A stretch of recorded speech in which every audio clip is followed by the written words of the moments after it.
One of the most iconic hi-fi brands, Sansui, literally disappeared from the hi-fi landscape. But when did this happen? How did this happen? And is there anything left of them today? This story's filled with corporate buyouts, bad business practices, shady characters, plus some of the best hi-fi and the worst hi-fi ever built. If you have a story about Sansui or any product they made, be sure to share it in the comments, subscribe, like, and share this video in your groups and forums. Now let's get to it. From the 1960s until the 1980s, Sansui made some of the best audio components ever made. Several product lines that are still loved and have a great sound to this day, not to mention some of the largest and most powerful receivers ever built. Sansui is one of the most famous names in hi-fi, but they've almost completely disappeared. With the company changing hands so many times, it's extremely difficult to figure out exactly what happened, but I did some digging. I got to the bottom of it. Today you're gonna have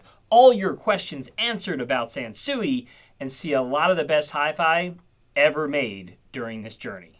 Ooh, I'm gonna butcher this guy's name. Kosaku Kichuchi, man, that can't be right. There's not a possible chance. Started this small transformer company in Japan in 1947, which would later become a larger factory and a new company in 1960. This company would be called Sansui. The name Sansui comes from the Japanese translation of mountain and water. Kichuchi was influenced from the Zen philosophy seen in paintings of nature by famous monk Senshu Toyo. That's probably not right either. These paintings depicted drawings of mountains and landscapes using black ink on white paper. Now this would influence the black faceplate design that Sansui would use for years to come. Now 9 years after releasing their first tube amplifier into the market, Sansui introduced what is known as the black panel ancestor in 1965. The Sansui AU111 was a 40-watt tube integrated amplifier built like a tank. When we had one, I left the top off so you could experience the warm glow of the tubes if you came to see it in the store. 40 watts may not seem like it was much, but it was a powerhouse for its time. Now 2 years later in 1967, Sansui introduced their first solid-state amplifier. This was the AU777, along with one of my favorite tuners of all time, the TU777. And this would be followed by some lower powered models in the group in 1969. Now all of Sansui's components in the 1960s shared that design with the black faceplates and the shiny silver knobs with golded painted on or etched lettering. These components didn't look at all like the black faceplate components of the 1980s would look. These were machine grade and almost had a military-like feel. Sansui would even incorporate this look into their stereo receivers for years to come, always having some sort of either black in the faceplate or in the dial. Sansui had developed a reputation for making serious audio components which would catapult them to the top of the mountain during the next decade, the 1970s. This is my favorite decade for vintage audio. The components were heavy, made in Japan, and sound absolutely incredible. Looking through the 1969 Sansui catalog, I saw some prime examples of this. There were incredibly famous receivers and amplifiers in this catalog, such as the Sansui 5000. And there were even some surprises like the BA202 and the BA303 that resembled more of a Macintosh-style tube amp that I didn't even know existed. They even had a cool chart to recommend matching various components and speakers. You know, as somebody that owns a hi-fi store, I really wish manufacturers would still do that. Sansui would continue to put out models every year during the 1970s, but kind of not in any particular order, though that would change at the start of the Stereo Wars. The Stereo Wars of the 1970s was probably the most exciting time in the history of hi-fi. We have a video on that if you want to explore it more. Now, all the major manufacturers were racing to make the most powerful receivers possible with more bells and whistles than their competitors. And Sansui really ran away with it. I know I talk a lot about Pioneer on this channel. They made some of the best products ever built. But Sansui had two lines of products during the Stereo Wars that are still regarded as the best to this day. The first line of receivers culminates in what I recently named my #2 monster receiver of all time, the Sansui 9090. This receiver series was a well-designed balance of looks and sound quality. Starting at 33 watts for the Sansui 5050 all the way up to the 9090 at 120 watts, the Sansui 9090 provided listeners ample power for lower distortion, power protection, precision circuitry, and an extremely sensitive FM circuit, which was very important at the time. Advanced engineering gave you clear, brilliant sound reproduction with a lot of power headroom. It's literally one of the greatest receivers that I have ever listened to, and if you ever get to listen to it, you will not only hear but feel why. Now, they even made some incredible quad receivers at that time, such as the QRX 9001. The second series Sansui released during the Stereo Wars is the G Series. This series started out at entry level, but at its most powerful, the receivers were so big that they had to be built in two pieces. During our recent trip to Chicago, I got to see the G33000 for the first time, and when we were in Idaho, I got to see the G22000 and listen to it for the first time ever. Both receivers were unbelievably monstrous and beautiful at the same time. We also recently got a G9000 in a huge lot that we bought in Texas. Once restored and put out for sale, the G9000 stands out more than most receivers in our store. Even next to the Sansui 9090, the G9000 towers in size and has a look that draws everyone's attention. We actually currently have both these at the front of our store right when you walk in. It's wild. While Sansui held the lead during the Stereo Wars, at various times they didn't win in most people's eyes. That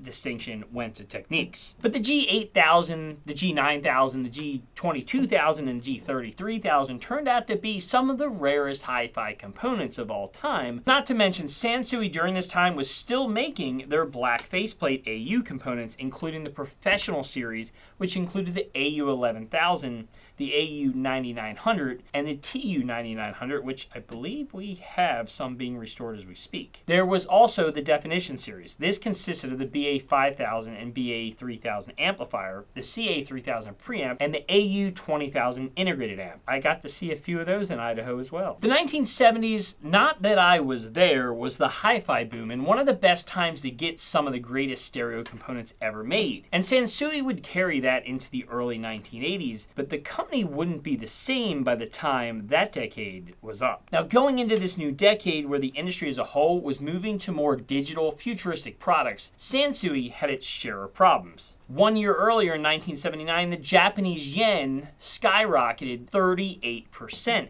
Now, this caused a drastic increase in production costs and overall operational costs. Sansui's plan to deal with this was to cut labor. Labor is typically the best way for a company to cut costs, but Sansui had a problem. Since the mid-1970s, Sansui had issues with their employees' labor unions. This made it difficult to impossible to be able to lay off any workers. This gave Sansui absolutely no choice. Without the ability to lay off workers, they had to cut costs by using cheaper parts and shrinking operations. The first series of receivers that you can see this in is the 700 series. This series of receivers still sounds absolutely incredible, and Sansui should be highly praised to be able to pull that off after all those price cuts. But when you break down the build, these receivers were severely lacking in comparison to the 1000 series from a few years before. You can tell that the outer shells of the receivers were already in production when the cost cutting occurred. There's lots of empty space throughout the receiver. This caused the 700 series to be considerably lighter than the 1000 series. Quality would only go down from there, and over the next few lines, they started to develop a wrap for this that they would never recover from.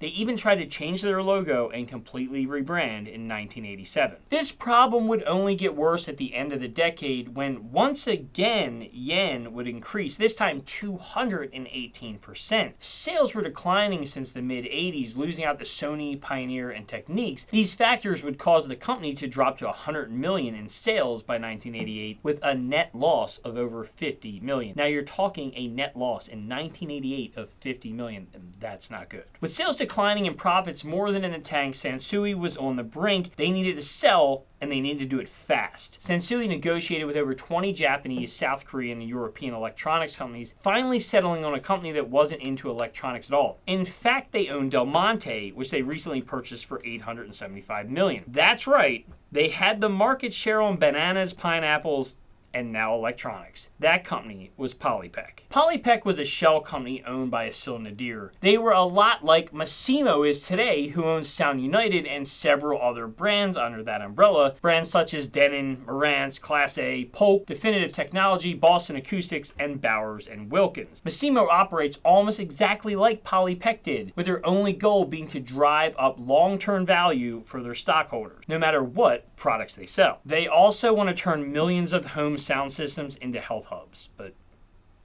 that's neither here nor there, I guess. Back to Polypek. Asil Nadir and Polypek would be part of one of the biggest scandals in UK history. In 1988, Polypek had 270 million in profits and 1.5 billion in sales. Nadir would buy the majority stake of 51% in Sansui in 1989, later increasing their stake to 70% for another 110 million in 1990. But much like Massimo, Polypek's Asil Nadir had a different vision for Sansui, and that was to go in a broader direction. Instead of high-end hi-fi, Nadir wanted to get Sansui into TVs, VCRs, CD players, and cheaper-made components. Nadir wanted to focus more on international Sansui sales than Japanese Sansui sales. And just to be clear, for the remainder of this video, Japanese Sansui products are the good stuff, which there'll still be a lot more to come. And international products will be the cheaper Sansui products you may remember from the 1980s and the 1990s. And not only did Nadir want to take Sansui in this direction, but he went out and bought Akai and took them in that direction as well. But that's a story for another day. Nadir's mismanagement of Polypek would lead to its collapse in 1990. He was charged with 66 counts of theft in the UK, and he would then escape the country to North Cyprus, only to return to the UK on bail, where he was sentenced for 10 years behind bars. Now, he only served 4 years of that because when he was transferred to a Turkish